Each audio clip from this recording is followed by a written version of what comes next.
ৰহাত কলঙৰ এটা নতুন মথাউৰি নিৰ্মাণক লৈ সৃষ্টি হৈছে বিতৰ্কৰ মথাউৰিটো নিৰ্মাণৰ বাবে কলঙৰ পাৰৰ একাংশ ৰাইজে বিনামূল্যে নিজৰ পট্টা মাটি এৰি দিয়াৰ বিপৰীতে একাংশই মথাউৰিটো নিৰ্মাণ নকৰিবলৈ ঠিকাদাৰক হুংকাৰ দিয়াৰ অভিযোগ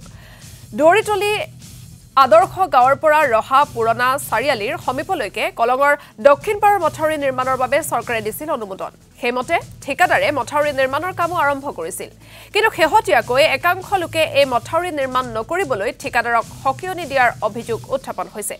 এই মথাউৰি নিৰ্মাণ হলে উত্তৰ পাৰৰ ৰাইজ বিপদত পৰিব বুলি অৰ্থহীন যুক্তি দি এই নিৰ্মাণ কাৰ্য বন্ধ কৰিবলৈ দিয়াৰ অভিযোগ এটা বৃহৎ অঞ্চল এই মথাউৰিটো হলে বাছি যায় আৰু এই মথাউৰিটো হোৱাৰ কাৰণে আমি অসম চৰকাৰক ধন্যবাদ দিছোঁ আৰু অতি সোনকালে মথাউৰিটো হওক আৰু তাৰ লগতে আৰু এটা কথা কম